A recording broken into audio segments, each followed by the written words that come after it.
Good morning. Good morning. Morning. Morning. Morning. Morning, everybody. Good morning. Buenos días. Guten Tag. There you Like go, Chuck. Isn't this an international group?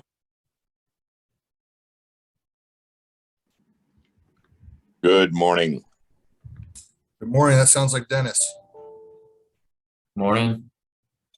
Yes, sir. Morning to you. Just give everybody a minute or two to trickle in, and then we'll get started.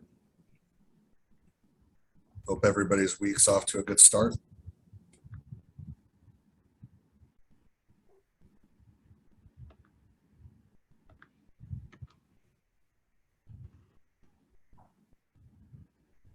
Hey, Amy, is it okay to share my screen? Yes. All right.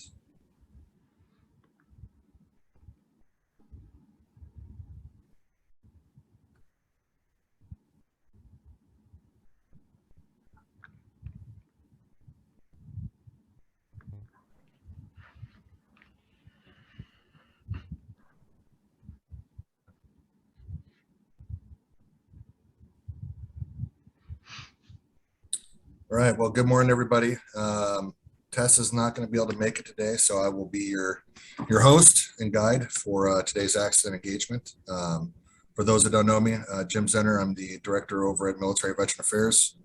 I've been working in the space for about 12 years and always like to meet new folks in the space. So please reach out if we haven't met, and would love to hear what you do for your organization, for the veteran community. So generally, this is the format that we go through. Usually start off with just a reminder that this Google Doc is available to everybody. You can, on this Google Doc, you can find the A&E member contact list and the salute report. And usually we talk a lot about upcoming events and dates. So if you haven't heard about the LAVC Learning Community and Message Board, you can click on that link and sign in for a free account, and you will get email updates whenever anybody in our community posts a outreach event. Great way to get your events out to a maximum amount of people for just a little bit of investment. I'm not a tech guy, but it's easy for me to go in and do this. I've posted a few myself, and it's very, very painless compared to some other apps and websites. So agenda items, I'd like to welcome everybody to September 2022 accident engagement meeting.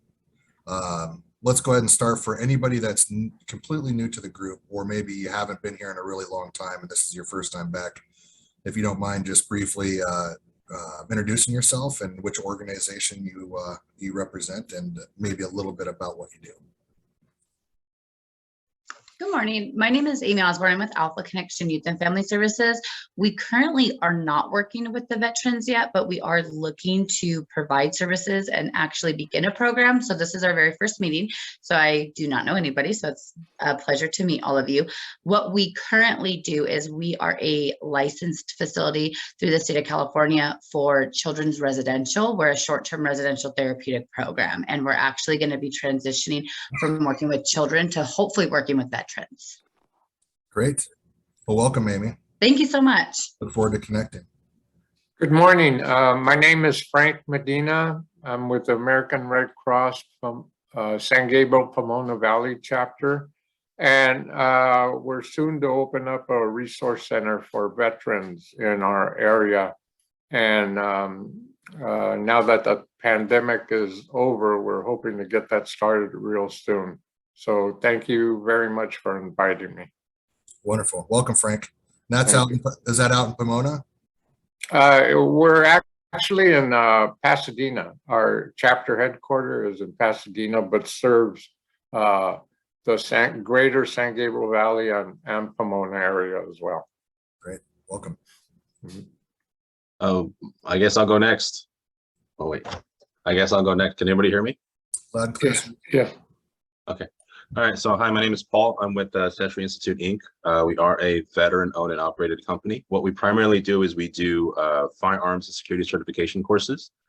So for like, CCWs, BSI security, batons, exposed firearm permits, executive protection, so on and so forth. We are currently a federally registered apprenticeship program along with CalJobs, as well as we just got recently approved on iTrain. So that's why I'm here. So I'm a fairly new training provider for LA and Orange County, as well as for CalJobs. So I'm just here to see what this is about. Great. Welcome, Paul. Good morning. I'm Mary Leisure. I'm the Social Services Liaison for the Glendale Library Arts and Culture. We are currently working, trying to get our community resources going, and we are working with trying to work with the veterans groups. We're in the process of hiring a community resource specialist who will work specifically with the veterans organizations and connecting vets with the library, the services that the veterans offer in the library. Right now, we have someone that comes in, I think, twice a month. And I'm not real familiar with it because I work mostly with the homeless population in the library, but we're very excited to get connected and start to offer services here. Wonderful. Welcome. Hello, everybody. My name is Sadie Tolberg. I am working as outreach director for the Cohen Veterans Network. It's a military mental health clinic for active duty veterans and the families. If any of you met Leslie, I took over her job. I know she was really active in the community. So we're opening up a new clinic in Torrance. We're going to start telehealth hopefully this month and open our doors in the next couple of months. So we'll have a big event that we hope to see lots of you guys at. So happy to be here. Welcome. And I've seen some individuals already post it in the chat. If you have a link to your organization, website, or anything like that, please feel free to put that in the chat. We do copy and paste that and put that in our notes. So. Hi, my name is Ken Chinchosi. I'm with the Los Angeles County Sheriff's, the Veteran Mental Evaluation Team. Just heard about this, so I thought I'd join in to see what it's about. I work close hand in hand with VPAN, and we go out to assist vets however we can, either on crisis or whatever they need. Hey, welcome, Ken. Good morning, everybody. This is Charles Navarro Jr. Work with Circle Inc. I'm a government contractor with the Department of Labor. We are offering free off-base transition training to all veterans, reservists, Guard, and their spouses. I'm covering LA County, Riverside, and San Bernardino, as well as San Diego and Orange County. This week, Thursday, we will be out in Culver City at the Work Source on Sepulveda. Please send me your veterans, your Guard, your reservists, and spouses. We're looking forward to seeing a lot of new faces out there. Thank you. Great. Welcome, Charles. Good morning. My name is Jinta. I'm with VPAN SD3. I was filling in for Colin after he left, but we now have a new permanent service coordinator, Freddie Marion. He'll be joining us next month, but until then, I'll be filling in for Colin. Nice to meet everyone. Great. Thanks, Jen. Welcome. Good morning, everybody. My name is Amar. I'm from an organization called Fighting Chance Foundation. We have a gym out in Fairfax, and we offer therapeutic MMA and boxing to veterans and a host of other people like foster children and ex-gang members. So nice to meet everybody. I'm here to check it out, and hopefully we'll be able to offer our services to the people within your organization who need it. So nice to meet everybody. Awesome. Thank you. Good morning, everybody. My name is Marissa Robinson. I'm with U.S. Vets in Patriotic Hall. I'm the new operations manager. I'm looking forward to meeting all of you guys and working with you in the future. Welcome. And good morning. I'm Ariella Nasuti. I'm an attorney with the law firm for nonprofits. And Amy, who introduced herself at the top of the call, is a client that we referred to the collaborative. So I'm just interested in learning more about the Concord because we work only with nonprofits statewide. So happy to be here. Welcome. Good morning. My name is Paula Boutte. I am the section chief at the VA for transitional housing. Just joining to see what collaborations can happen. Thank you. Awesome. Welcome, Paula. Good morning, everyone. My name is Deborah Johnson Hayes. It's great to be back. It's been many moons since I've been able to attend the Veteran Collaborative meetings. Currently, I am the director for the BSW, that's Bachelor's in Social Work, Field Education at Pacific Oaks College. And I welcome the opportunity to be back and in the fold. Previously had been involved with the Children and Families as well as Women Veterans committees. So great to see you guys. Welcome back, Deborah. Thank you. Good morning. Can you hear me? Loud and clear. Good morning. My name is Travis Prater. I'm the aftercare case manager with U.S. Vets Launch. First time here. Thank you. Welcome. Any other new attendees or anybody that's returning after being gone for a while? Last call. Yeah, I'll jump in real quick. Yeah, so my name is Russell Levy. I'm the president of Veteran Transition Support. I've been a while since I hadn't been around since COVID hit, so I'm looking forward to getting back into it. So we provide no cost professional training for veterans. OSHA 10-hour safety, Lean Six Sigma Yellow Belt, we do those, and then we have a 12-day logistics supply chain course that has a Lean Six Sigma Green Belt and an OSHA 30-hour safety card. So any veteran with the DD-214 is welcome to take it. It's actually in Long Beach, and it provides all the certifications that any veteran should be able to take in any direction. So look forward to meeting you guys and reconnecting. Great. Welcome back, Russell. I saw Tracy, you had your hand up. Yeah, I just want to say good morning, Jim. Good morning, everybody. I'm Tracy Cooper Harris. I'm now the military and veteran liaison for Congresswoman Grace Napolitano. I saw the meeting today. I had a little bit of free time, thought I'd jump on board just to hear about what's going on with the Veterans Collaborative. I haven't been to one of these meetings in quite a while, so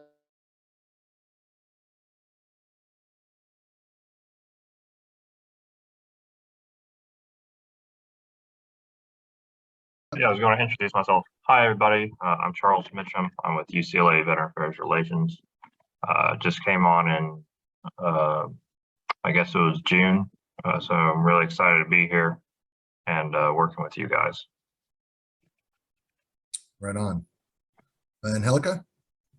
Good morning, everyone. I've been off the grid, just like Tracy said, but I'm back. I am the educational counselor for the Telugu Education Veterans Upper Bound Program. We're back. We just got grant funded, so we are happy, ready to go. But thank you, everyone. And remember, we do more of the educational part.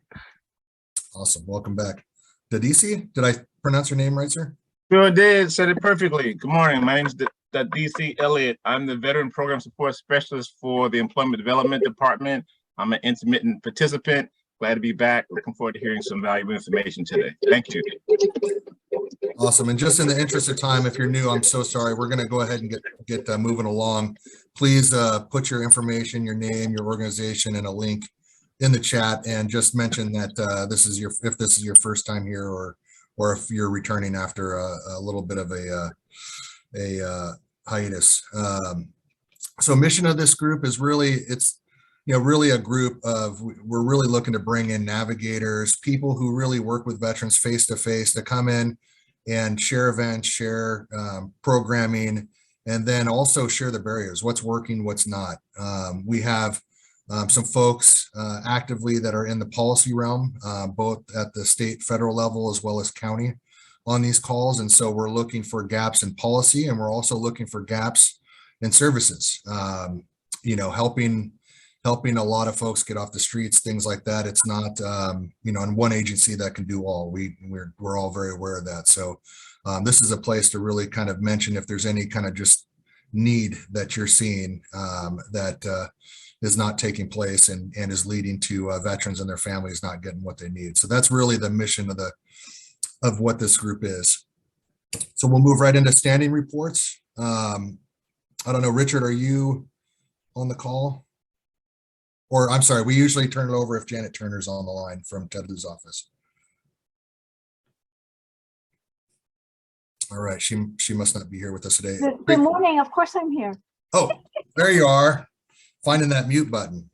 Yes, I don't know if I have my camera on or off. We can see you, Janet. You're good to go. Okay. So good morning. So, Congress has been on recess all of August. Probably isn't a whole lot to report right this second, but they're back now and things are getting busy. I am going to put a flyer in the chat if I can figure out how to do it. Because Congressman Liu is having an event on a virtual event on Sunday, November 13th, in honor and appreciation of military families. And of course, we want to welcome everyone to Zoom in, and the flyer will tell you how you do that. You would need to RSVP. But we're also still looking for a few families who might have interesting stories to tell. This would be active military families, a couple of veteran families, and Gold Star families.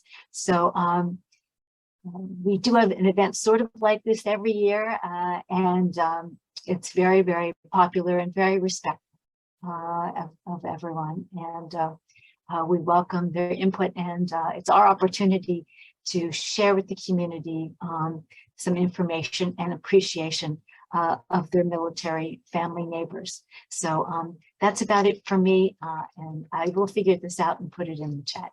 Thanks so much.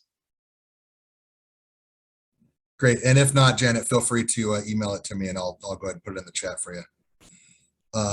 Moving on to local government updates. I don't know if Mr. Alvarez or any of our other SUP district reps are on the line.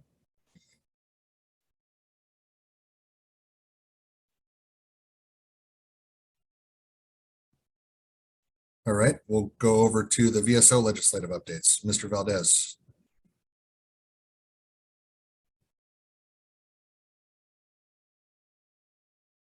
Okay, we'll go on to, it says VPAN, but I'm going to give you some military veteran affairs updates. Transitioned over to military veteran affairs 29 August. We're really working on a plan to open patriotic call back up 5 days a week. And also one night staying open until 9 p.m. Every month. So it'd be the same day. I know in the past, what we've done as a department, it's the first and third Tuesday and the second and fourth Wednesday and then the fifth Friday, and it's really confusing.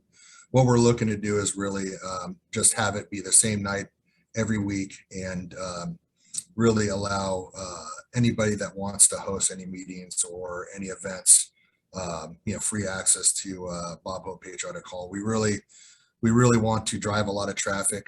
We're not really going to market it really heavy until we open the hall back up 5 days a week. We're anticipating that'll happen January.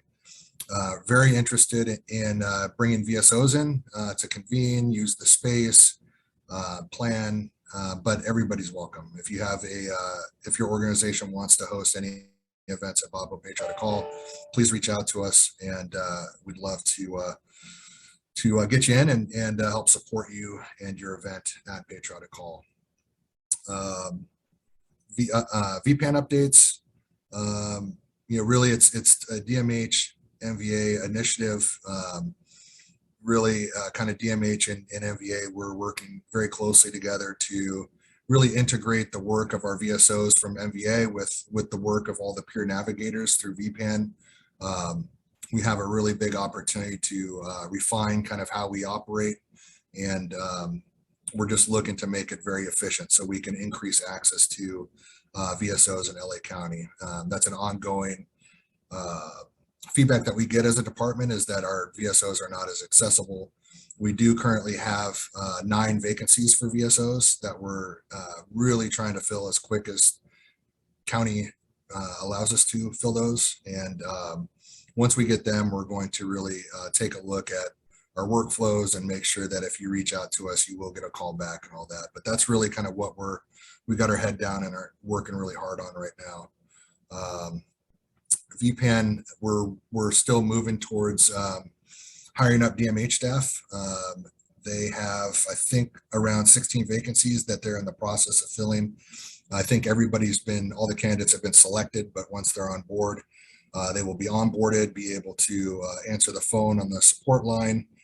And we're still moving towards, if somebody calls the line on like a Saturday or Sunday or 7 o'clock at night and is stranded, homeless, we are moving towards being able to deploy a peer team out real time when they call. So that's something that we're working on. We're also looking at putting some MVA staff on that support line as well. So if somebody needs to talk to a VSO, it's as simple as just making that call, and all those calls get picked up. So that's really what we're working on.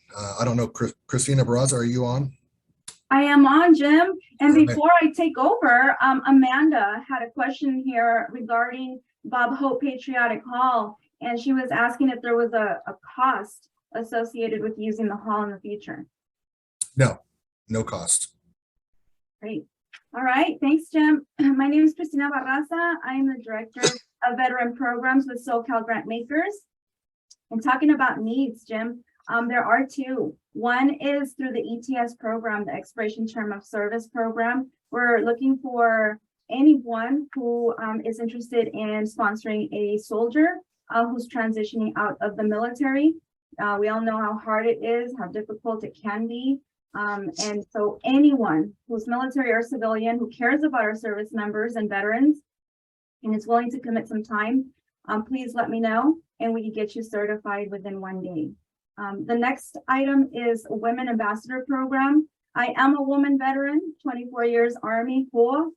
And so we're looking for anyone who would like to be an escort, you know, someone to hold a hand for a woman veteran to come back into the VHA system. Anyone who's interested, please contact myself or Alexia Cunningham at the VA. And lastly, we have a training opportunity. We have a training opportunity this month. As most of you know, it is Suicide Prevention Awareness Month. And so we have an assist training this month. At the end of the month, the 28th and 29th, which is a Wednesday and Thursday from 8:30 to 4:30. It'll be at the America's Jobs Center. And it is basically, you know, if you want to feel more comfortable, confident, competent in helping veterans with the immediate risk of suicide. It's a 2-day workshop and you must attend both days. It is a gatekeeper training. So please, if you know any community members, anyone that you know that could benefit from this, send them our way. I'll put the flyers in the chat. Thank you all. Have a wonderful day and drink some water. Thanks, Jim. Hey, Christina, you had a question in the chat. It was. Oh, she did say she's going to put the flyers on the chat, and that's what I was waiting for. Thank you, Jim and Christina. Gotcha. Thank you. All right. So over to the VPAN Rally Point updates. SD1.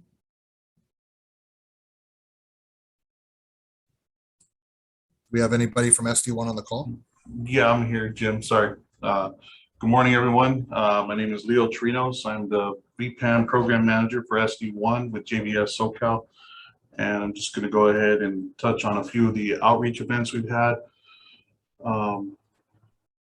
Some of them that we had covered was actually, we got our team actually to Idlewild to work with Warhorse Creek this past month. So trying to get some more eyes on that nonprofit out there, which helps veterans with equine therapy. So upcoming events that we do have LA Trade Tech, which is next week. So that's next week, September 22nd. We'll be having that LA Trade Tech from 9 to 1 a.m. or to 1 p.m. So we'll look forward to seeing, we have about 40 plus vendors in attendance. So we'll be providing food and haircuts. So we look forward to seeing everyone else out there. And our main request for referrals that we've had are for our top one is individual and family support. And then the next one would be income support. And then the last one was benefits navigation. There's definitely been more of an increase on the benefits navigation. We definitely appreciate having our in-house VSO here. So I think Jim and DMH and MBA kind of working with us, we have noticed a difference in responsiveness and working with our teams to make sure we're communicating that with the veterans. So thank you guys. The barriers we're having is just as pertaining to housing. We're still having some issues with some barriers with 290s. I know that's one that we've been experiencing in the past, and then 290s with families. which is very difficult to find housing for, and just families in general. So that was our main one. And then the other issue we were having is the time frame for once the veteran is matched, going back and forth with the project-based housing or the actual facility and getting them housed. That's been one of the main issues, just the time frame. So aside from that, that's all I got for us. Great, thanks, Leo. SD2. Good morning. My name is Christina Reingold. I'm the program manager for VPAN with Volunteers of America in SD2. We attended, we're part of 19 different outreach events last month. 2 of the events that we hosted, one of them was our Wellness Day / Back to School event that we partnered with Vega, and which was an amazing success, being able to give backpacks away to military family members, children that are returning back to school, college students that are veterans. Following that, the weekend after, we were able to partner with the Venice Beach Basketball League and put together a basketball showcase for both able-bodied veterans and wheelchair-bound veterans that was very successful. We were excited about it. Upcoming events this upcoming weekend on the 17th, the 18th, and the 19th, we're partnered with the City of Compton Chamber of Commerce. We're doing a stand down. It's considered an overnight stand down. Homeless veterans are able to spend the night here at our rally point in Compton. All three nights, be provided with showers, clothing, 3 meals each day, and just a plethora of resources will be available to them. So we definitely encourage any interest. We did provide the flyer in the chat. And if you have any questions, please feel free to reach out to me. Top 3, first is individual and family support. Second is benefits. And third is housing and shelter. The barriers that we're still seeing is just a variety of individual and families struggling with rental arrears, and rental arrears being fairly high. So in that, we've been looking at various different resources to assist with the rental arrears, but we've also kind of noticed that we've come across a few that may not necessarily provide rental assistance to all, but maybe specific to one particular group. So just kind of working around that and building partnerships so that way we can make sure that we're serving all those that we have on our caseload. But otherwise, all is well. Great, thanks, Christina. SD3.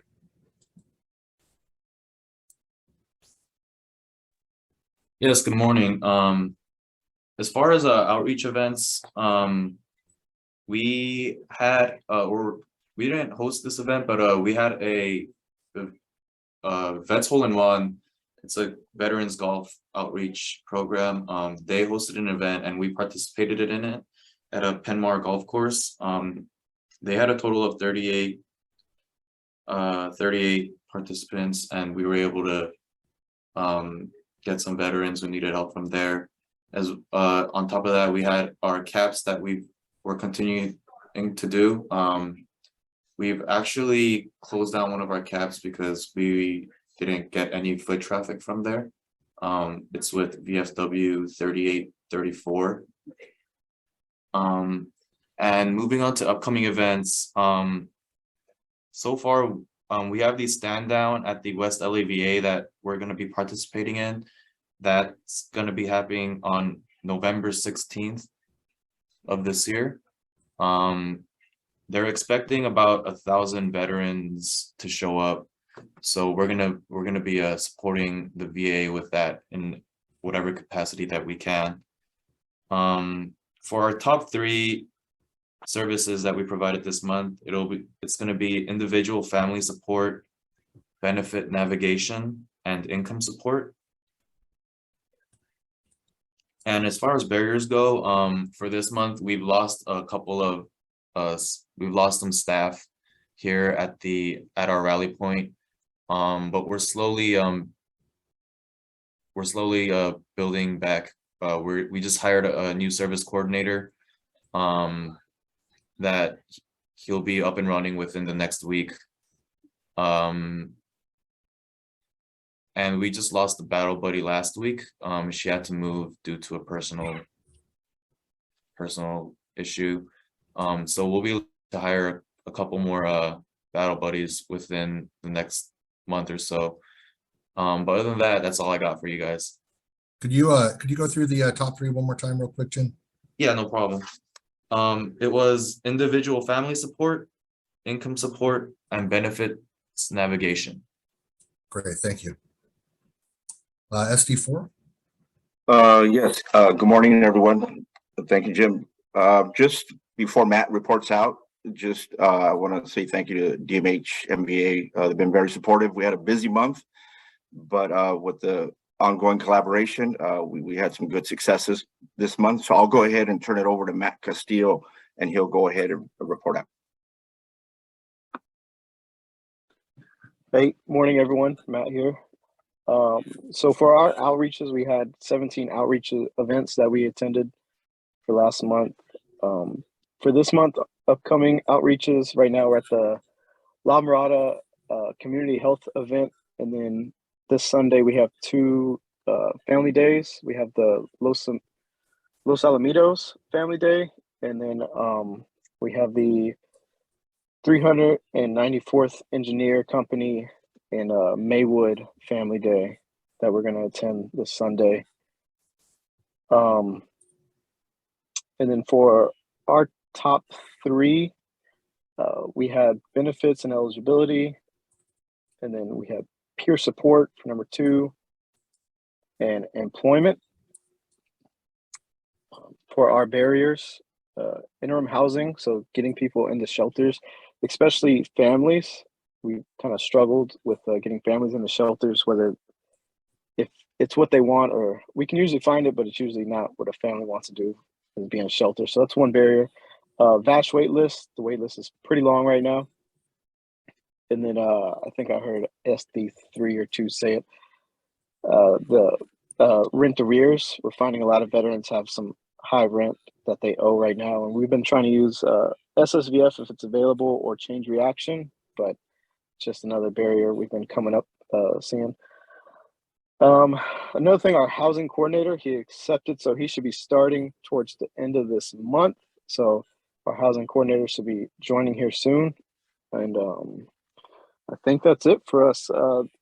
Can't wait for the next basketball event. Jim, let us know when that gym's open and we got another game going.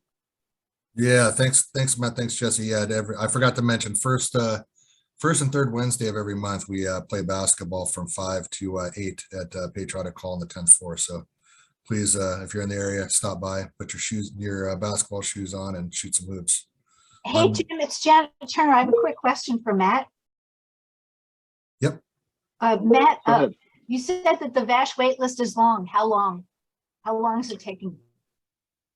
It's varying. Like, I think maybe around 4 months would probably be the quickest. But so you apply, your veteran applies, and it takes 4 months to get a VASH voucher? To get a voucher, that's probably going to be the quickest that we see. Yeah. And what organization are you with, Matt? We're with the USS Iowa. Oh. In San Pedro. Okay, nice to meet you. Sorry to interrupt. Yep. So actually, Janet, and I guess for the good of the group, this is Chris, also from Battleship, Iowa. I can offer a little more clarity on the subject. Essentially, I don't know if it had to do with the new fiscal year turning over, but we experienced that, through July and August, a lot of people that were attempting to apply for VASH, mostly, somewhere, obviously Long Beach has its own housing authority and continuum of care, and so where you want to live makes it impacts where you should apply. And a lot of people that were applying in other parts of LA, like central LA or west side, or above Long Beach, outside the spot 8, spot 7 area, they were essentially being told that there was a wait list even to apply. There were limited vouchers available. They would follow back with people when vouchers became available. So there was just not a lot of information, and people kind of felt like people were reporting that they felt like they weren't really, being updated in a timely manner, or didn't have a lot of information about when they could apply for VASH or when they could be screened. They would get eligibility screenings, but then they were told, okay, we'll sit tight and we'll let you know when a voucher becomes available. We can move forward with the process. And this is the housing authority saying this. I don't know specifically which entity, because people do get confused. Because even for us, for our program, many people that I speak to just assume that we work for the VA, and we'll have to explain, no, we're a separate program. So I can't speak to that. I don't know. I just know that it just seems to me that for most of the people that are seeking VASH vouchers or VASH screenings, they're reporting that they don't understand the information, or they feel like they're not getting complete information about what the timeline is and when vouchers will be available for them. Thank you so much for the update. Great. SD5. Good morning, everyone. My name is Jimmy Guevara. I am the program manager for VPAN SD5. Also a Marine Corps veteran, so I just want to throw that out there for Christina, just so like a reminder. With that being said, we had about 17 outreach events happening in our AO. Everything from ABC's Patriotic Day to the Oil Deal, which the Elks Lodge was very kindly opened the doors to us to be able to, bring the community. And if y'all haven't had a chance to watch that movie, I think it'll be a great movie for anybody that's like a veteran or veteran ally or veteran family, just to take a great look at that. I think it's a great movie. It pretty much summarizes kind of what the veteran experience looks like out in Bakersfield. And I think it's just overall just an amazing movie. You can also catch it on Amazon Prime, and you can rent it out from there just in case y'all are curious about that. We teamed up with the UCLA Veteran Family Wellness Center, SD3, and the VA to hold a recreational day last month, as well as we did the Burbank Summer Standout benefit concert so we've been moving along quite a bit on when it comes to the outreach side of things as well. As far as our top our upcoming events are coming out. Sorry, I apologize. I was going to go top 3, but nah, so someone just kept shifting the cursor around. The upcoming events that we have coming up right now, we're going to have this Saturday at Post 3000 Quartz Hill VFW. We're going to be co-hosting with the VFW. We're going to be holding a VA outreach, not a VA stand down, just to kind of give everybody a heads up. The VA made it specifically very, there are 2 different types of events that they hold. So the outreach is more talking about, we're going to have all 3 entities of the VA in the house. So for those that are not aware, we have the VBA, the VHA, and the National Cemetery Administration under one house. We're also working with CalVets, and they will also be present as well to talk about California benefits across the board. So we're definitely really excited about having everybody under one house, and I think it's amazing to have everybody there. It's more of an informational. Breakfast and lunch will be served. And we'll pass out that flyer once I'm done. Once I get off my high horse on this one. Other than that, we also have Boots for Brushes coming up, and and also, before I forget, one of the most important ones that we have as well coming up is the following Saturday. We're co-hosting with Women Vets on Point, the Hello Fall Women's Veterans Event. So if you haven't signed up at this point, please do so. Please pass it around to any women veterans out there, any women warriors that are present that would be beneficial for them. Is going to be held at the support of the VA up in the valley. So if you haven't done so, we'll distribute that email, the flyer out again. Now, for the top 3 things that we have going on up here around SD5 is we're having our top 1 is always going to be benefits and navigation. Coming in second place for the first time in a while has been income and support. And coming in third is going to be housing and shelter. And coming in a very close fourth is employment. Just want to throw that out there just because it's so close that it's hard to really say which one's more important than the other. So those are the things that we're running in. And as you can see, Mr. Renio Meal, which is our service supervisor out here, as before is putting up our flyers as we speak. So I do, Renio, you're hearing this, thank you so much. Some of the barriers we're running into is more just getting veterans housed and permanent housing. We get them in transitional housing, we get them in all that. That's not the issue. The issue is more just finding a placement for once our veterans get vouchered or once our veterans get through SSBF and everything, and just creating and just being able to get them into permanent. And a lot of it has to do with just I guess you could say just supply. We don't have enough housing in the area, and I think that's just an LA County wise I guess challenge that we're running into as well. Other than that, I think that's all I have for us at the moment. I really it's been a great. I think overall, like we've been partnering up with so many different partners across the board. So I really want to say thank you for if anybody's on here that we work with. I think I just saw Nada out there. She's been an amazing person to work with, and so I want to say thank you, everybody. So that's all I got. Great, thanks, Jimmy. Any brief updates on the homelessness and housing side?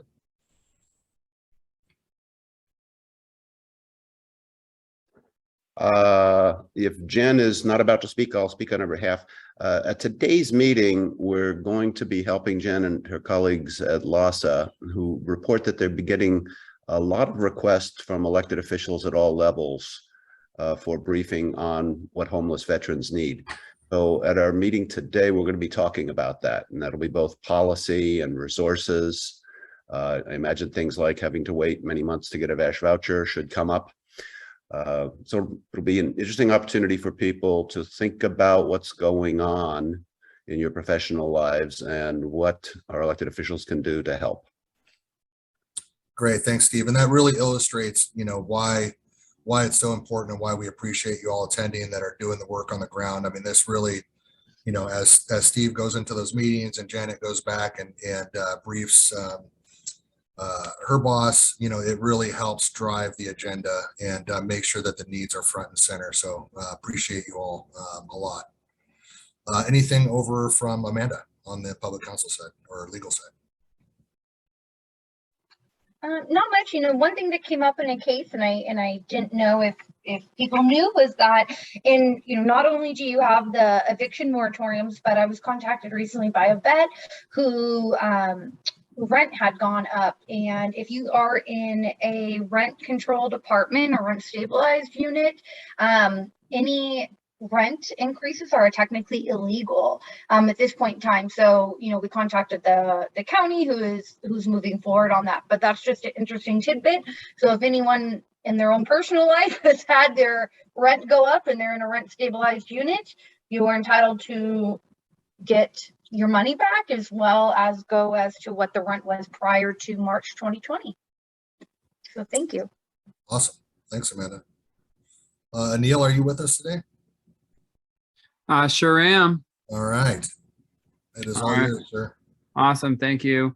Hello, everyone. My name is Anil with LAVC, working with Amy and really trying to make sure that we can share these stats and really use that Unite Us platform. So I'm going to share my screen with everybody to go through some statistics. And if you have any questions, feel free to jump in, ask anything, and we can go from there. So I'm going to share my screen. I will make it larger, so don't worry. All right. Oop. Start at the top, not at the bottom. All right. So, all right. So who we served when we look at this, Army, we served the Army the most. I do want to continue to stress we are seeing more female vets. Last month it was 24%, this month is 22%, but we're in the 20s. If we look at the trends of serving female veterans, we are on upward trends of continuing to serve female vets, female military personnel. So I just want to continue to recognize that good work to everyone that's out there. In terms of growth of our safety net, right? And when we look at access, 710 new clients, 682 new referrals, and 1,433 service requests. So our referrals were up, our service requests were up. So just recognizing that we are continuing, no matter what, our services continue to grow. We're still seeing new individuals that reach out to VPAN, that reach out to the LAVC, that are able to connect and say, hey, this is what we need, this is what we are wanting. If we look at our growth of our safety net, how do we support these individuals? Empower, I don't know if anybody from Empower is here today, but they are new to our top 10 for sending referrals. So welcome to the top 10 for sending referrals. It's always exciting to see every month. I'm like, oh man, is there going to be someone new in this top 10? And every month without fail, there is someone new. So it's exciting to see a new agency, new group really supporting. And then if we look at our average, it's about 1 day to that referral acceptance. That's something that's been fantastic. We've been keeping that down. It's fluctuated very little. So that's fantastic that our team continues to make sure those acceptances are there. If we look at the quality of care, if we look at those service episode distribution, so our service episode resolved went up 5.1% this month. And then our service episodes not resolved went down 1.7%. So that's fantastic to see that our not resolved is continuing to go down. Okay. If we look at decreasing homelessness, suicide, and under unemployment, we look at these open cases. We look at how many are resolved and how many are not resolved. I will say the 7 housing cases not resolved, the 7 employment cases not resolved, and 7 mental health cases not resolved is the largest number this month, or the largest number so far this year. So we are seeing increases in challenges. When we look at the open cases, 71 open currently for housing, 71 open for employment, and 54 for mental and behavioral health. So just things for us to recognize. I am hearing the trends. I'm hearing everybody talk about, hey, this is what we see in our district. And these numbers are aligning to what everybody is saying. When we look at top 10 for receiving organizations, MVA in terms of the county, 10 months in a row for receiving. VPAN SD2, 4 months in a row for sending organization. So fantastic job. Stack Up continues to, hopefully Stack Up will take them over next month. They were new to the top 10 last month and number 2 this month for sending organization.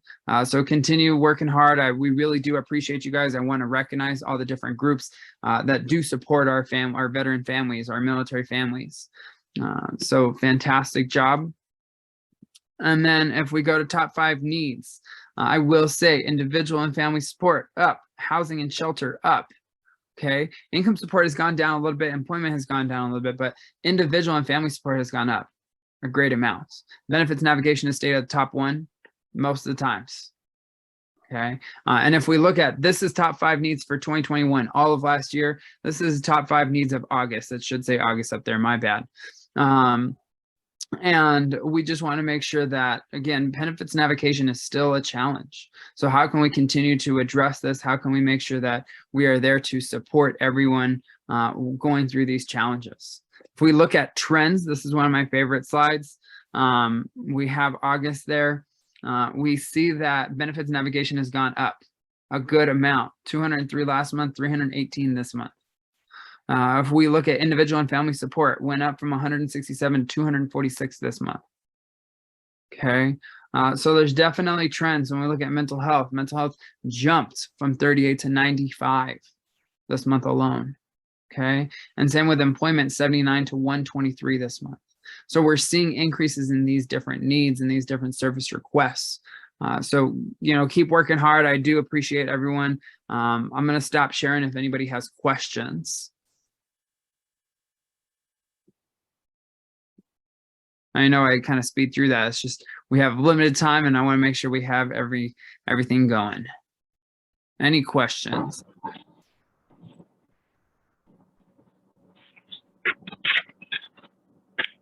Nope. Jim, then I guess I will turn it back over to you. I will put my email in the chat And then again, if anybody needs anything, you can contact me, and this will go out in the monthly report. We always send these stats out.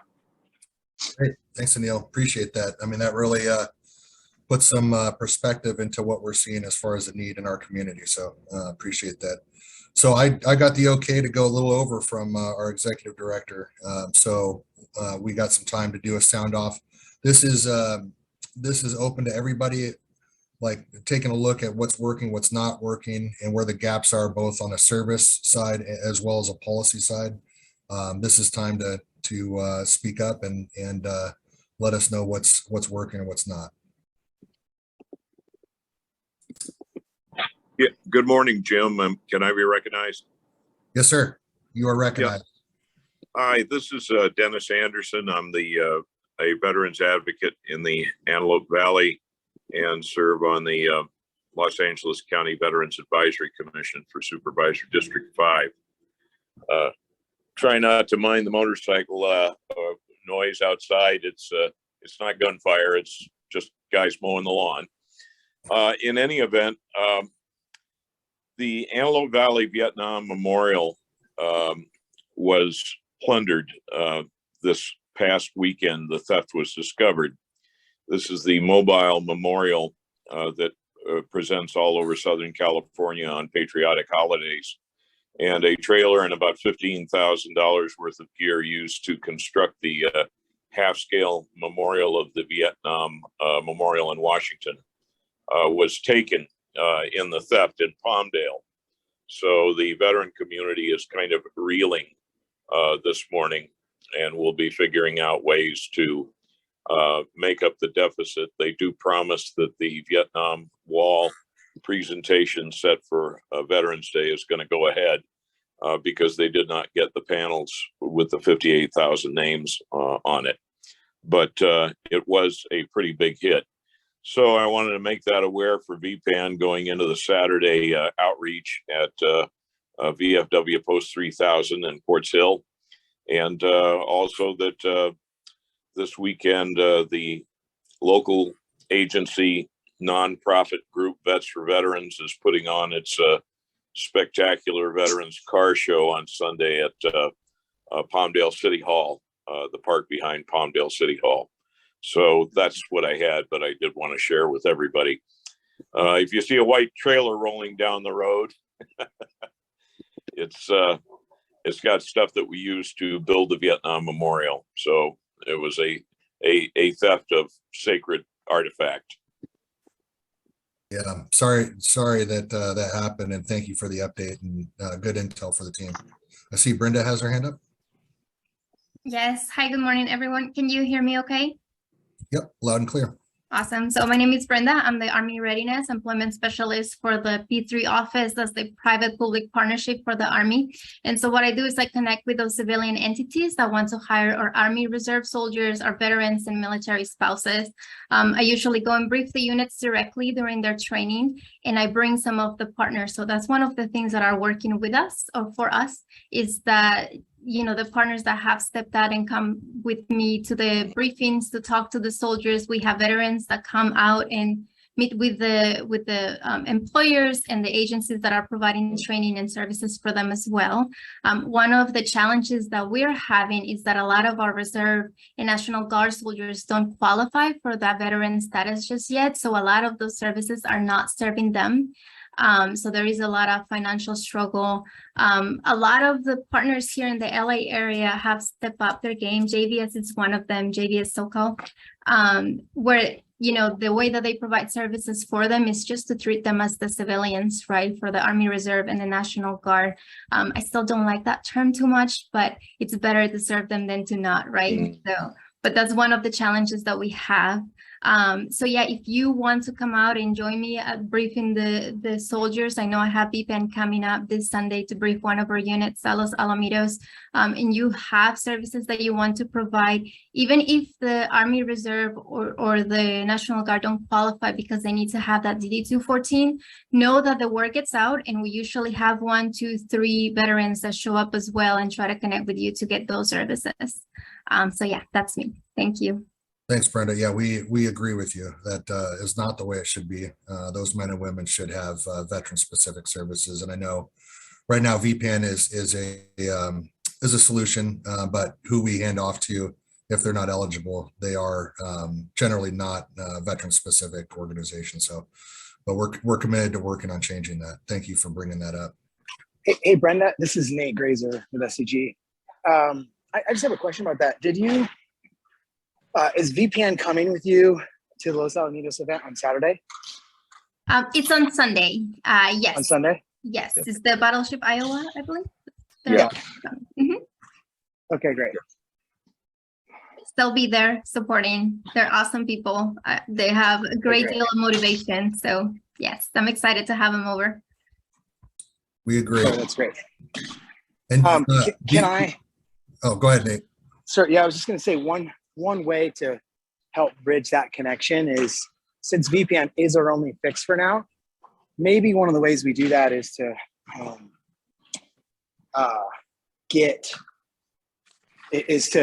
when you're there, if you can introduce yourself, either you or one of our VPN, to the commander, Lieutenant Colonel. There should be two of them that you need to meet. One of them is Lieutenant Colonel Fig, and if not, I can make this connection. But it'll be nice to have her or the other colonel meet you in person so that they have a hard referral and you can get that going. Yeah, that'll be awesome. Good deal. Progress. Anybody else have anything that's not working or any challenges? Jim, I just got something real quick. This is Jesse, SD4. Yeah, we will be there with Brenda on Sunday. We have a few folks that are scheduled to be out there. And then just something that more of a comment. The city of Paramount is asking for our help. They're trying to identify the Wall of Honor for the veterans that either previously lived there, still live there, served, and they're hitting the milestone of 90 years and up. So there's a big a big presentation taking place before Veterans Day. So they're just asking for the LAVC help to get the word out. I've been speaking to Amy and to also Adam Castillo, just to kind of help us get that word out there. So if Adam's on, maybe I think he can help me out with this. Yeah, I just want to echo too that, Paramount, they're doing whatever they can to beef up their veteran presence and throughout their whole city. And like Jesse said already, whatever we can do to try to help them. If any social media platforms, I know that Jesse's already been trying, and we've been trying already. So whatever we can do, they have I don't know how many spaces it is, and it's for veterans that, again, that have family members in or have been in Paramount, but they want to try to, they're really trying as best as they can. They're trying to branch out, and I'm telling you, they've been beating that drum hard, and they've been pinging Jesse and Matthew and Chris and Rich and the DMH team to try to really to bring in VPAN and doing whatever they can. I mean, they brought me over there to speak in front of the city of Paramount's council, and so let's try to help them out with that piece if we can. Thanks, Jesse. Yep. They have 44 slots, pretty much 44 people, and I think they've identified 11, but they said there's well over 700 documented veterans in the city of Paramount. Got it. Yeah, William's on the call. Anything that you guys need pushed out, if you send it to him, he can get a hold of our MVA PIO and anybody else that we usually send stuff out through. So yeah, just a quick clarification, Jesse or Adam. You said the city of Paramount is asking for, I thought you said Medal of Honor recipients, 90 years old or something, but what are they looking for exactly? So we're clear, just any veterans who lived in the city of Paramount and their families, or what? Right. Any veterans that, they don't have to be Medal of Honor recipients. But let me get back with you on that, and I'll make sure I'll get the flyer to you and what the criteria is. But and I'll send that to you, William. All right, thanks, Adam. All right, we got time for one more. Anybody else? Any barriers, policy or service wise?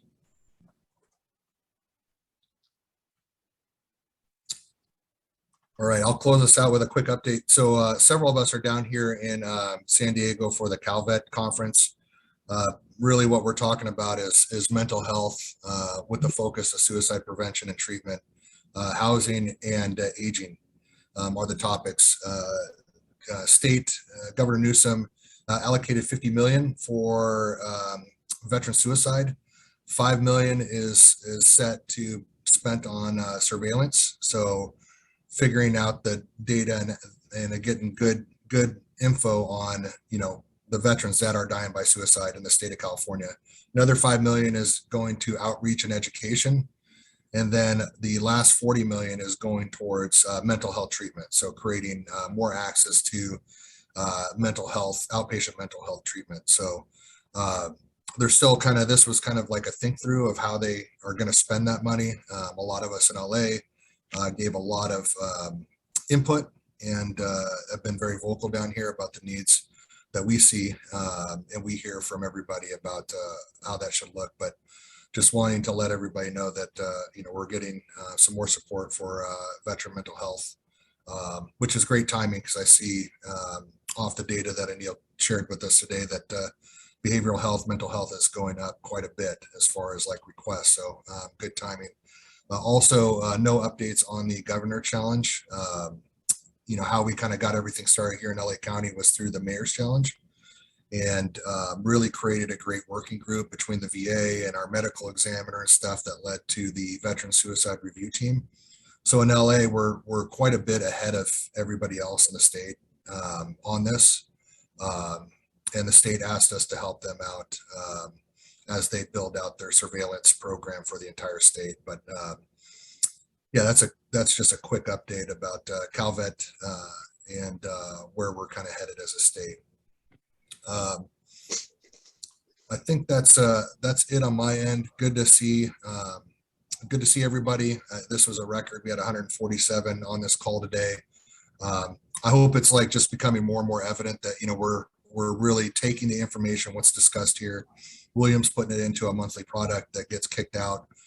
You know, I've used that to send it to VA leadership, both on the healthcare and the benefit side, getting it to leadership in county and city, really putting the information and what you all are learning as far as needs and policy issues, getting it out to the people that can make decisions and allocate money and change policy through legislation. So appreciate all your guys' investment. I know an hour is a bit, but we're growing this and we're making change. So I appreciate y'all.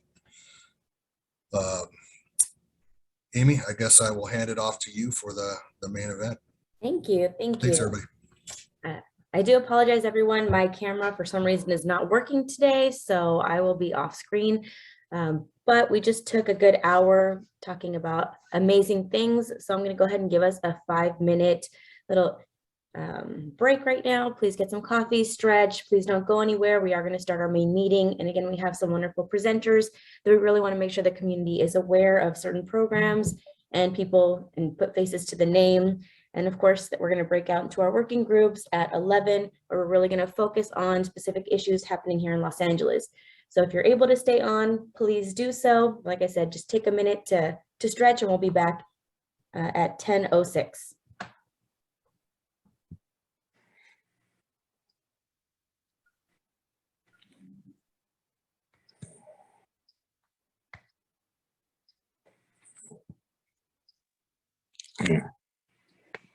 Tim, I'm sorry to interrupt your breakfast while we're on this little break, but just out of curiosity, what do they mean by surveillance? $5 million for surveillance for suicide prevention? Take your time swallowing, sorry. Bad timing on my part.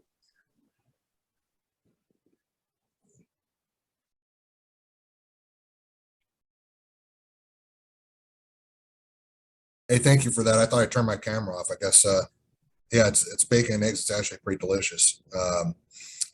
But yeah, surveillance is really, so with the VSRT, what we're doing in LA, the first meeting is the 29th of this month. So the medical examiner, they go out and investigate every death, right? And they give a cause of death. And when they rule that it's a suicide, they take all that information and they send it over to the VA. The VA verifies veteran status. What they use is a database that goes into DEERS. So, you know, that database in the military that we use to put all our dependents and us in there. Part of the problem with that is that they can't distinguish between a dependent and a veteran. So we had a pretty wide range of, you know, veterans that we couldn't, possible veterans that we couldn't verify status. So once the VA goes through the initial, they identify a much smaller group. That data is going to get kicked over to MVA. We're going to go into our VA database called VBMS, verify veteran status, and then CalVet is going to also look at the data and match it up to like veterans that have gotten license plates, all their kind of databases, and, you know, really kind of do our best to verify veteran status as accurately as possible. Once we've verified veteran status, the VA, 3 months later, 4 months later, they'll send out a letter to their next of kin asking for permission to share their information. If we don't get permission, then we still collect the demographic information to analyze. But if we get the next of kin approval, that information will get kicked out to all the different county departments that we have on this, like Department of Aging, Sheriff's Department, Department of Health Services, Mental Health, Public Health, and CalVet, the VA. And what we do is we take that information, go in, see if they exist, if they ever had an interaction with LA Sheriff's Department, did they ever, you know, get help at DMH or DHS. We just go in our systems and look at all the circumstances. Like, were they enrolled in mental health services? Were they on prescription medication? You know, how many family members did they have? You know, just all that kind of information.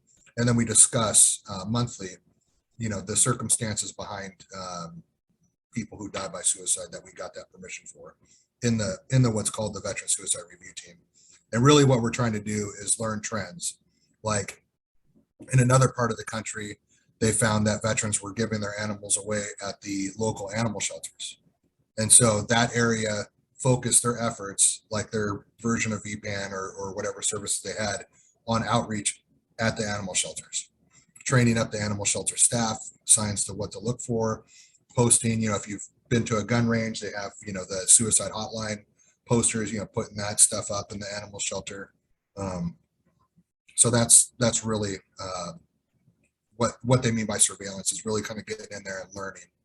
And then from there, we learn what the risk factors are and the protective factors.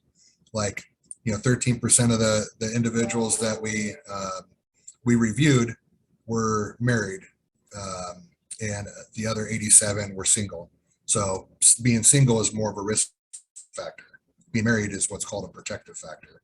And so, you know, we look at all the data behind that. We learn what's a risk factor, what's a protective factor.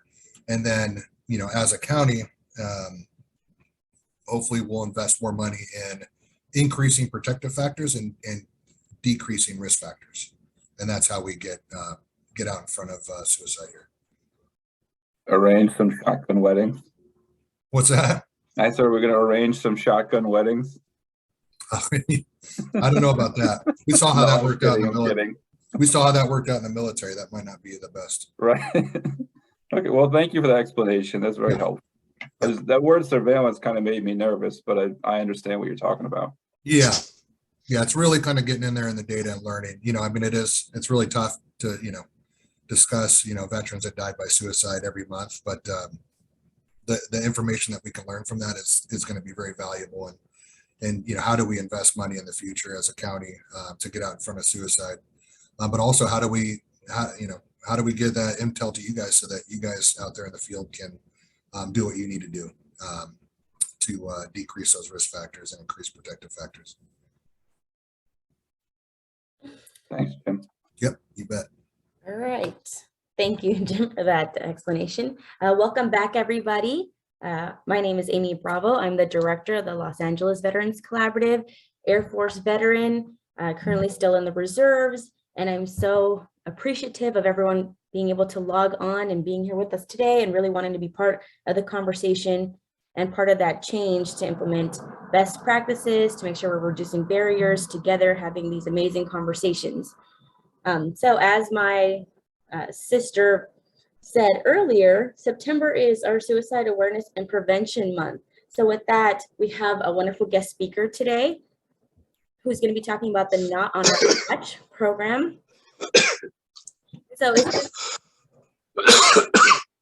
if you're not muted, please go ahead and put yourself on mute. So Joseph Pelesano.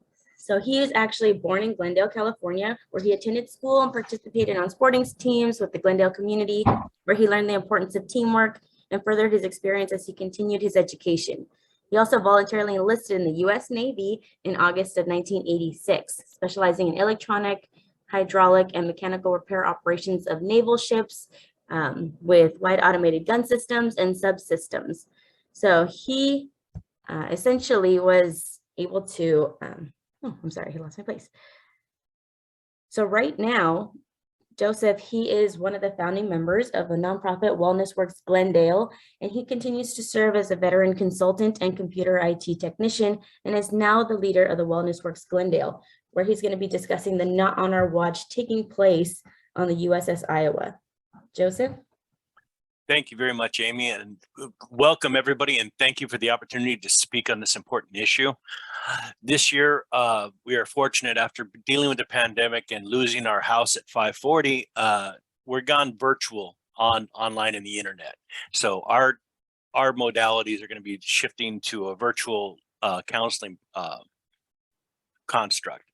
But right now, what we're facing is in 2 weeks, on September 24th, on board the USS Iowa, and thanks to VPAN, we are going to be holding our 7th annual Not on Our Watch event. This year, it's going to be a 24-hour event. The opening ceremony is going to be at 11 a.m. on Saturday, and the closing ceremony to follow on Sunday, the following day, at 11 a.m. During that 24-hour period, we're open to veterans, first responders, and civilians that wish to come aboard and actually stand a watch. This was founded about 7 years ago, back in 2015, when we nearly lost one of our veteran shipmates. We intervened, got him to the VA, got him his help that he needed, and then that's when we were in introduced to the statistics of 22 veterans a day that were losing to suicide, and we just couldn't accept it. So we decided to start this watch as a vigil to raise awareness to our community. And during our travels, we found out that it's even raising in first responders. So this year, we're opening up to police department, for EMTs, doctors, nurses, and addressing raising their suicide rates. They are fighting the same battle that we as veterans fought every day. They're seeing the violence, they're being left in despondency, and it's just unacceptable. So we're going to do our part to raise awareness this year, and hopefully continue on throughout the other years as we go along. We made a promise back in 2015 that we wouldn't forget and we would not stop, and this is our drive. And I'm extremely grateful and thankful to the USS Iowa and the VPAN organization, and Amy Bravo and the Veteran Collaboration for allowing us to come and discuss this. I will put information in the chat for those that need it, and please feel free to come on down. We're looking for a chaplain and a color guard. So if you want to participate, it's a free event, and you just come on in and sign up. We'll be looking forward to seeing you there at the Iowa.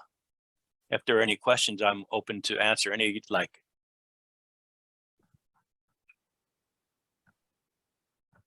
If anyone has any questions, feel free to raise your hand, or you could just unmute yourself if you need to figure out. And then Joseph, is there anything that you currently need from the community that you would like, any type of items or?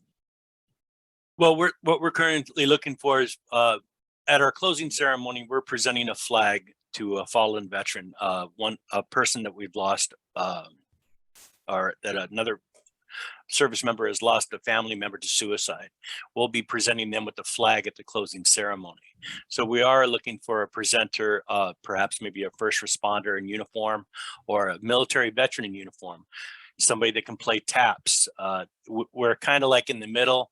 This took we just took a small hit, you know, with the pandemic and everything, just coming back onto this full swing, and we're just a little bit behind on scheduling some key positions in the ceremonies. So that's basically what we need. If you want to contact me, I'll put my contact information in the chat, so that way I don't take up any more of your valuable time. Okay, And the event is on Eventbrite, and they can sign up and people can look it up. So there's plenty of ways to sign up and volunteer or support. Absolutely. Our landing page is wellnessworksglendale.org, and I'll put that in the chat as well as our Eventbrite link, so you can go ahead and sign up at any time. And again, we're going to be a 24-hour vigil, and if those that can't walk are asked to stand vigil, there's plenty of seating that we're going to have arranged around the ship. I believe I'm working with Chris and still coordinating a few logistical issues. Other than that, we're a go for Saturday on September 24th. And that starts at 11 a.m., correct? Yes, correct. At 11 a.m. And what time does it end? It will end on Sunday at about noonish. The 11 a.m. is the closing ceremony on Sunday. Thank you. And then Joseph, is this going to be virtual as well? Is there going to be an opportunity for this to be streamed online? We are going to be videotaping it live, and we'll put a link. It will not be broadcast live over the internet due to some restrictions on our limitations and the time that we have to set that up. So we're going to record it, edit it, and post it on our website and link it on the internet for everybody to view. Perfect. Any other questions? All right. Thank you. Thank you so much, Joseph, for taking the time. Thank you, Amy, and thank you, everybody. And we're so happy that this event has come back. I'm sure some of you remember that it was held in Pasadena on the bridge a few years back. So we're really excited to have our VPAN team involved and it actually being at one of our rally points. And we really look forward to everyone being there and participating. Okay, for our next group of speakers, we actually have the UCLA Veteran Affairs and Relations team. So I'd like to pass it on over to Juan Hernandez, the director. Hi, Amy. Thank you. Thank you for giving me this time. Hi, my name is Juan Hernandez. I am the Director of Veterans Affairs Relations for UCLA. I have our team here, Austin and Charles. And Austin or Charles, if you want to go ahead and introduce yourselves a little bit and then just kind of talk about your background and talk about what you do for UCLA. I'll go ahead and go first because that's typically how we go. My name is Austin. I am a 7-year Air Force vet. I'm also currently serving in the California Air National Guard. Me and Amy were just talking a bunch the other night here at the conference about, you know, just how small a world the military is because we both actually served together at Langley Air Force Base for our first duty station when we were active. So why I'm at UCLA, I'm doing the communications job for the Veterans Affairs Relations office. We have a lot of very exciting things going on at UCLA that a lot of people sparingly know about, but not typically all together. So Tony DeFrancesco, the executive director for the VAR, hired me on so that we could hopefully try to bring those all together into one web of information that we just sit in the center of, so we can share everything that we have going on. I'm super excited to be here. Been here for about 2 months, just having the time of my life. Really glad to be a part of this effort and be a part of this overall team of vets helping vets, and also just you know, officials helping vets, and really glad to be here. And I'll give it over to Chuck. Hi, everybody. Charles Mitchum. I'm a 6-year Marine Corps veteran. I recently came out here at the same time Austin did, back in June. So still new to the area. I'm from the East Coast, so transplant over here. I do the Veteran Education Outreach Coordination for UCLA Veteran Affairs Relations. I'm located on the West LA campus in Building 220, right next to our Veteran Family Wellbeing Center. Help to do some outreach for them and other outreach for programs that we kind of sit in the center of, like Austin was saying. A big push for me with this is recognizing that all sorts of training is education. So not just like your standard 4-year degree or graduate degrees, because that doesn't work out for every single veterans or for what they need for their life to better their situation. So certificates, programs, different internships, getting veterans hooked up with work study, things like that, to where that they can identify how they want to move in their life and in their career, so that they can better themselves and the people around them, and hopefully be able to serve and help other veterans. And I guess I'll give it back to Juan. Thank you, Charles. Thank you, Austin.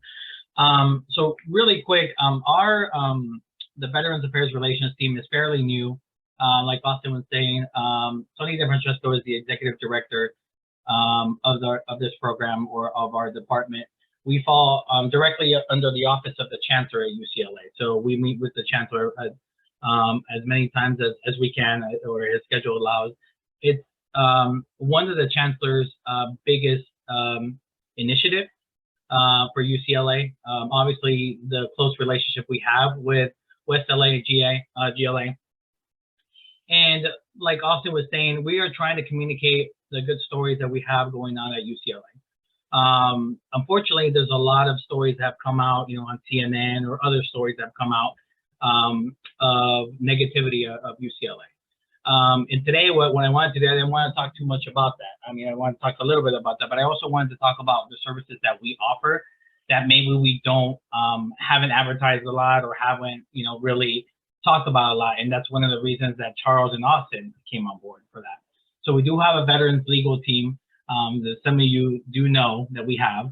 And there's obviously been some accessibility issues with that legal clinic. The VA and us with UCLA, we've been addressing that as much as we can, and trying to get more folks to come over and use our legal services, either in person or in Zoom. That's one of the clinics that we have. Tom, I believe, is on the line, but we have the Veteran Family Wellness Clinic.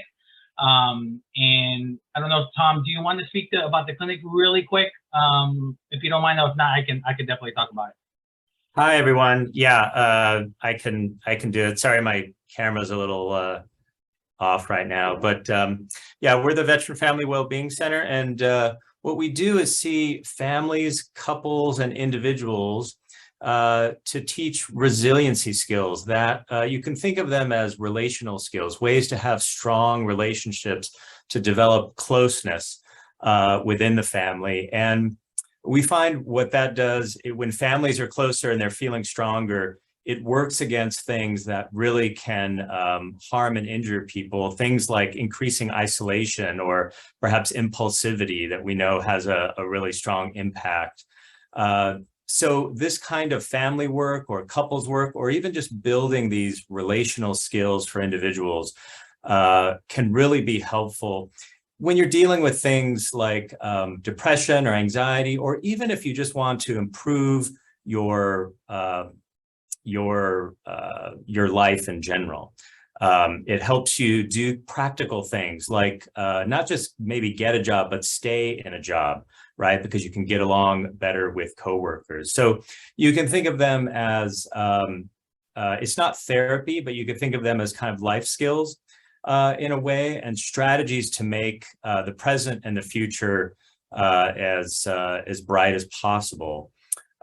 We have a teleprogram, so we can see people throughout the state, and we're also located here for in-person appointments in Building 220 at the West LA VA. And I'll toss our information into the chat. I know many of you know about us, but some of you are new, so I will put that in there. Thanks so much, Juan.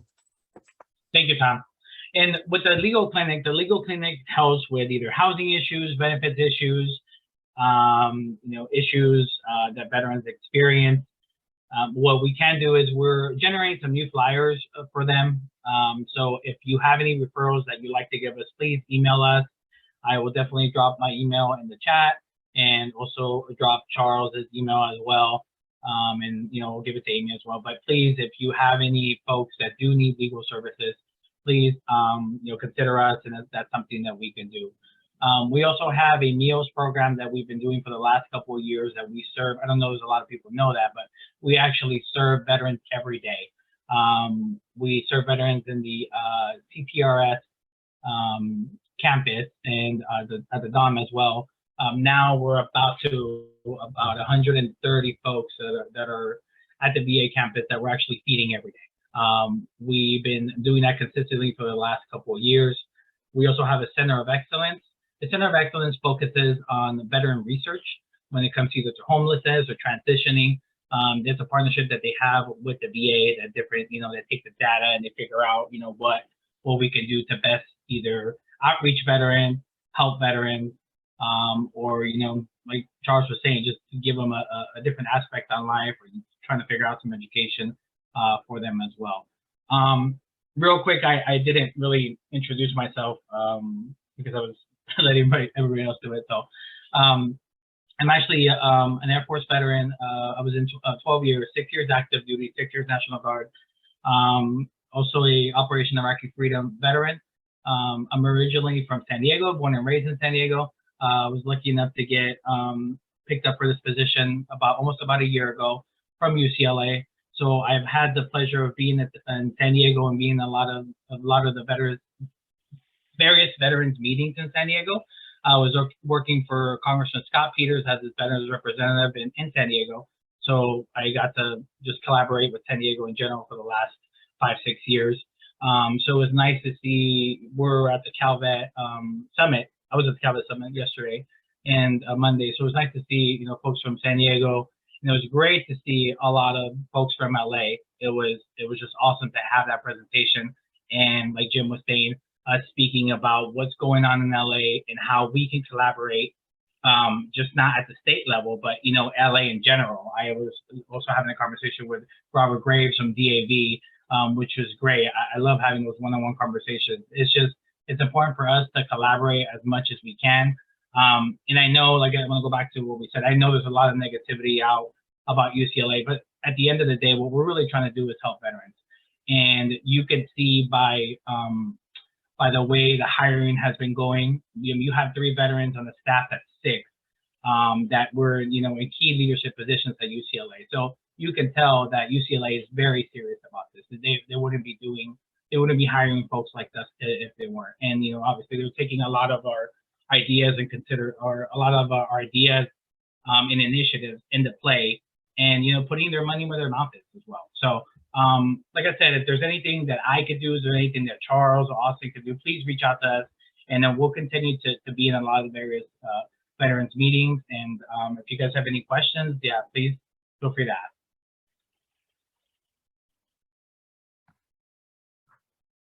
So Juan, speaking of some of that negativity, I know some of the feedback that I've heard is how difficult it is for veterans sometimes to get access to that legal clinic. So if any of our service providers or anyone on the call runs into that issue, who would be the best first point of contact? Like, hey, I'm having some difficulty. How do I navigate this? So please reach out to me. I will definitely contact the director of the legal team and get those folks connected either through Zoom or through if they can go in person. But yeah, please have them reach out to me and I'll make sure that I answer you guys back. Okay, perfect. So you will be the POC for yes, anytime we run into issues with the community. Please. Thank you, Amy. Thank you. Does anyone else have any questions?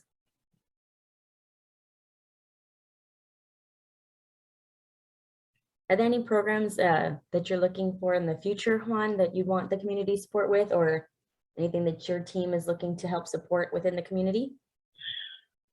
Yeah, so we'll talk a little bit about it, but I'll have Charles step in a little bit here too about it. So it's we're trying to we're trying to get more education going. Charles spoke a little bit about, not focusing on a 4-year degree, focusing on vocational schools. We've been having a lot of conversations with various different partners. I know Google is one of them, but there's been other programs we've been talking about. We've been having a lot of talks with UCLA Extension, with a lot of different programs that we have, like the alcohol abuse, I think it is the counselor position. There's other types of positions that are a little bit shorter when it comes to possibly not being a 4-year degree. So we're trying to get veterans to work. As you all understand, housing is an issue, but it's also an issue that that veteran can't sustain housing because they don't have a good job or they don't have the income to sustain it. And a voucher is great, but at some point, the veteran has to stand on their own. And a 4-year degree or a 6-year degree sometimes is not the key. It could be just something that they can get them going, and maybe in the future they can get more education. That's fine, but it's something that us as UCLA are aware of, and the VA is aware of as well as the Department of Labor. The Department of Labor has done a lot of different initiatives recently too when it comes to veterans employment. So yeah, Charles, if you want to speak a little bit about that. Yeah, so there's quite a few things that's in the works right now. Back in 2019, this was before my time here, but we did the Success Academy with UCLA Extension, and that helped veterans. It was a small cohort of veterans that had helped them get resume writing skills, interpersonal skills when dealing with difficult customers, things like that. It's like your non-traditional education stuff that a lot of people need for like working in different fields. So we're revamping that, and we're going to restart that to try. I have another cohort of veterans going through this fall. Also, Juan touched on some of the different certificates that are offered through UCLA Extension.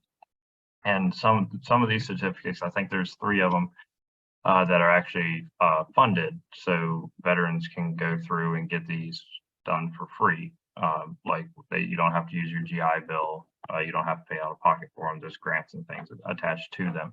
The drug alcohol abuse counseling, that's one of them. I know off the top of my head, there's it's like data science or something along that lines. I can't remember what the third one is right now.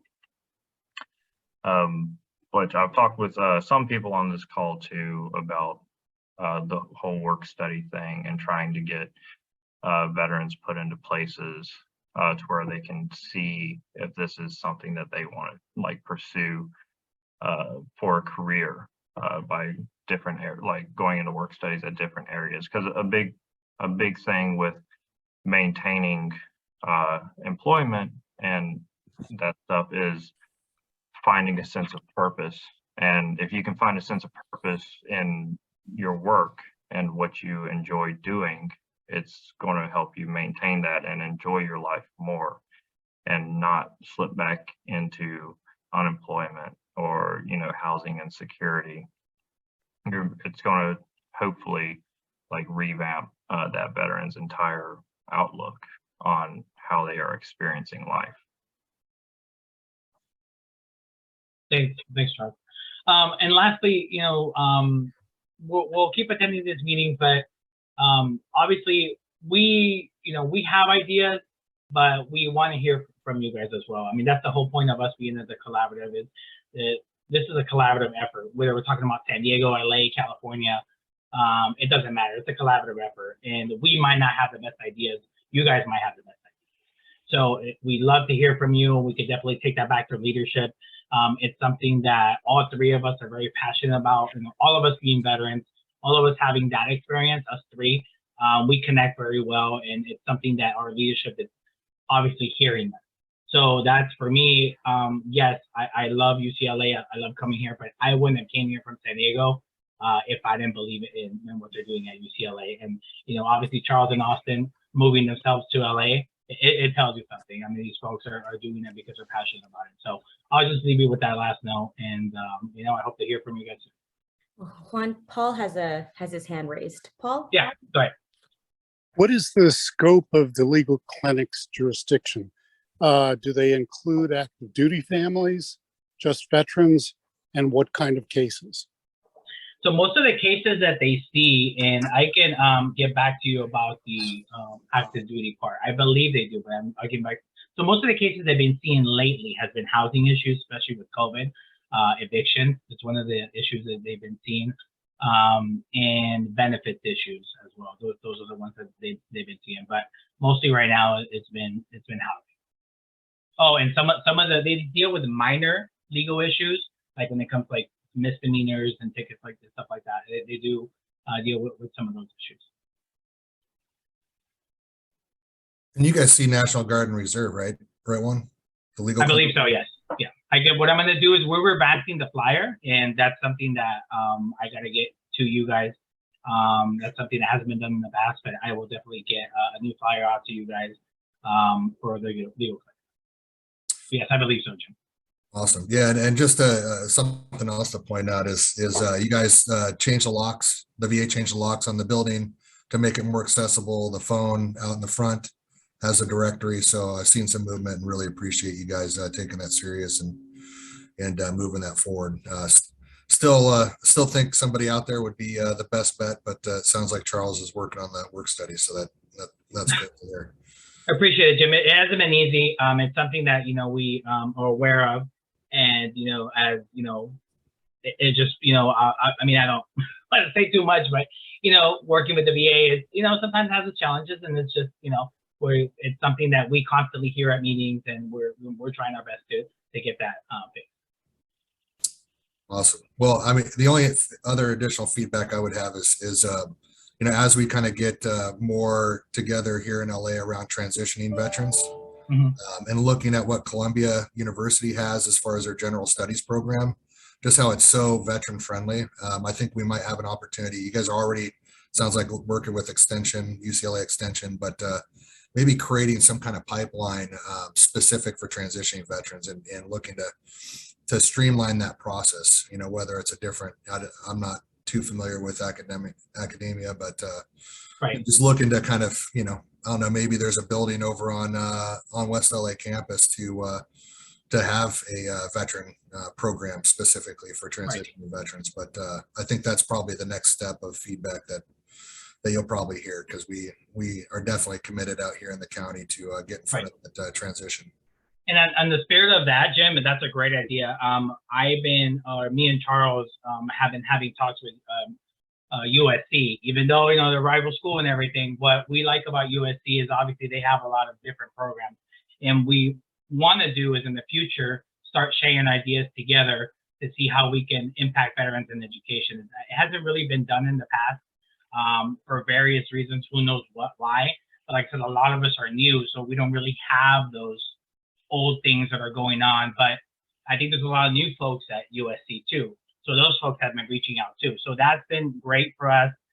We're gonna, go back and forth as far as ideas and see what we can do together. I know there's an event on September 24th that UCLA and USC are participating. They're kind of giving back and doing some community service. So it's something that is new that I've seen that I'm really excited about, because it's two big schools that can make an impact on veterans in LA. I tell you what, when I turn on the disgruntled 2008 Jim Zenner mindset, if I see a flyer that says UCLA and USC come together to support vets, I mean, the symbolic meaning behind that, man, it's big. You know what I mean? Like, because we know both of your institutions and the people that put it together, went through some red tape to make it happen. And knowing that veterans are that important, it's a pretty cool concept. Thank you, Jim. Jimmy has his hand raised. Thank you, Amy. So Juan, Charles, nice to see you gentlemen, as well. So with that being said, I just wanted to just kind of throw this out there as an idea, I guess I'll be the idea fairy when it comes down to this. But at the end of the day, I feel like one of the things that I saw, awesome, nice seeing you again.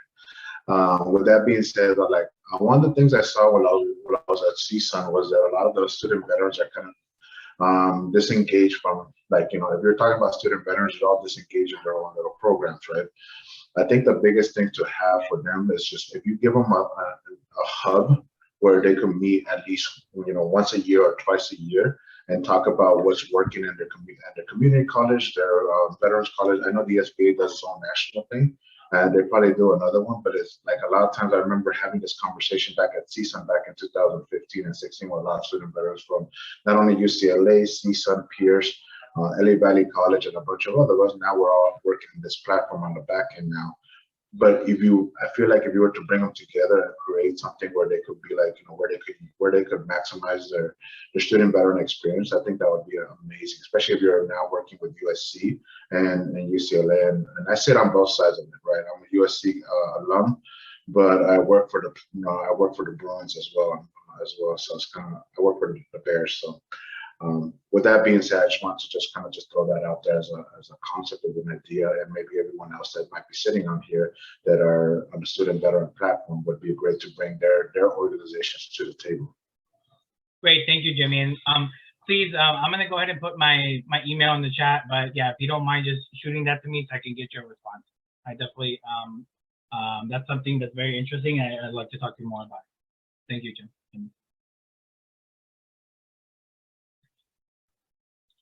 Any other final thoughts, questions, opportunities for collaboration?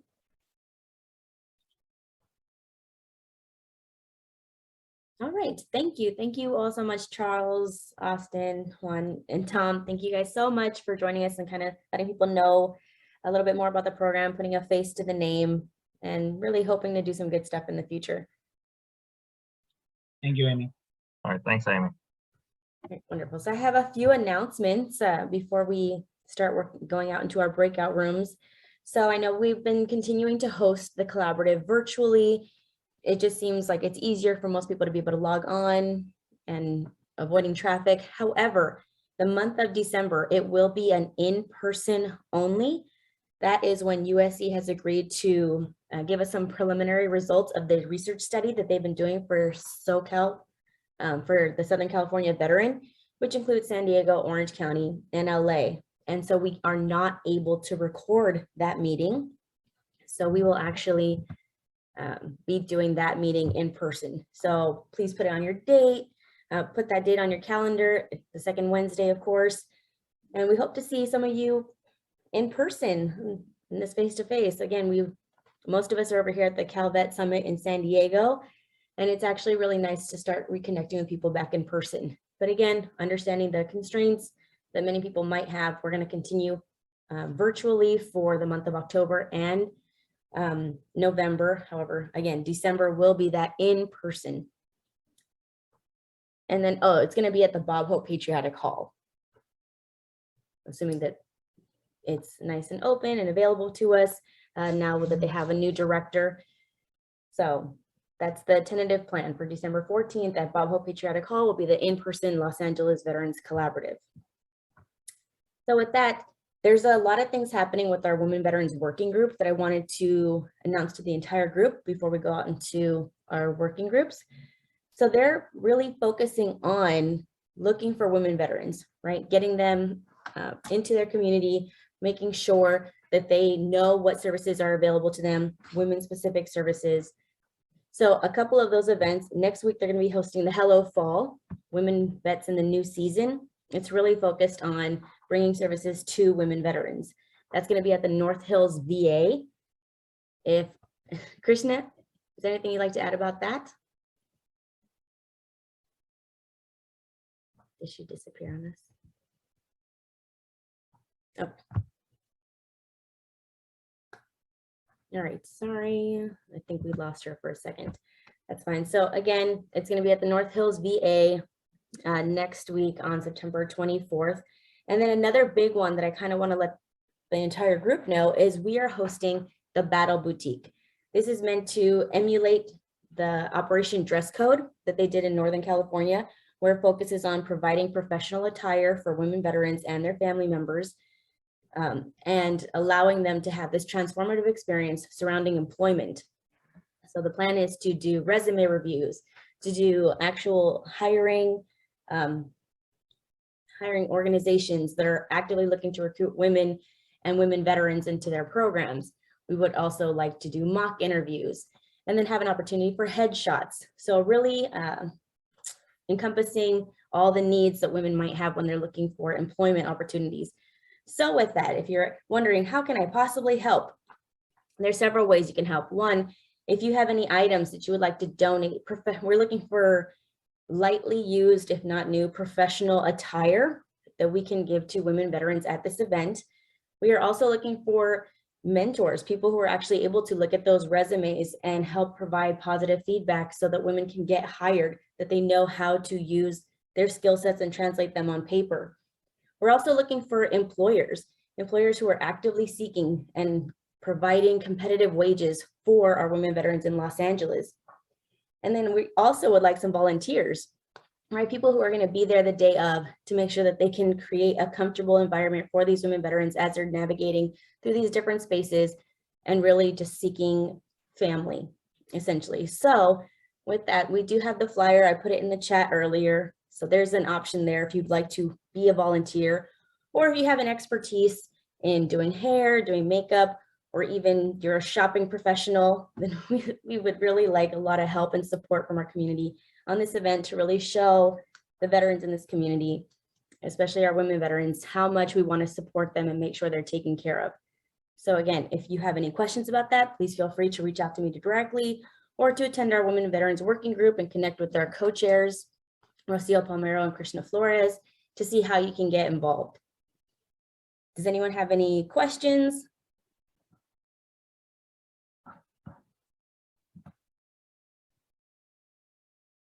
I have a question. This is Brenda. How long is the event, and like for the volunteers, how long are we expected to be there? Do you have an idea? Yes, so the event is in my mind. So the event is going to start at 10 and go till 3. But again, with anyone who wants to volunteer their time, if you just want to come in for an hour and help direct people or help with registration, we would be greatly appreciative of any time people want to provide in that environment. Of course, if you wanted to be there all day, like, hey, I just want to help, then we'd probably be starting around 8 o'clock, getting everything set up, and then finishing at 4 by the time we clean up, and then we all go home. Awesome, thank you. Hi, this is Sherelle. I'm sorry, did you say you posted the flyer in the chat? Yes, it is in the chat, and I could repost it as well. Okay, great, thank you. And then it'll be in the salute report, and it's also on the events email that gets sent out on the 1st of every month. So be on the lookout for that.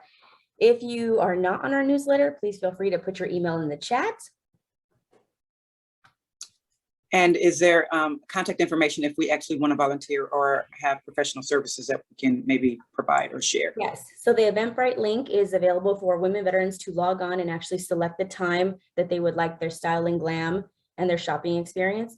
And then there's also a portion for hiring organizations that actually want to provide employment. And then there's also an opportunity to sign up as a volunteer. So all that is on the same link. Awesome, thank you. No, thank you. If we have no other questions, the breakout rooms are now open and available for you to join. Again, you just go to the bottom of your screen to that option that says more, or the 3 dots, and then it should show up breakout rooms, and then just go ahead and select which one you'd like to attend.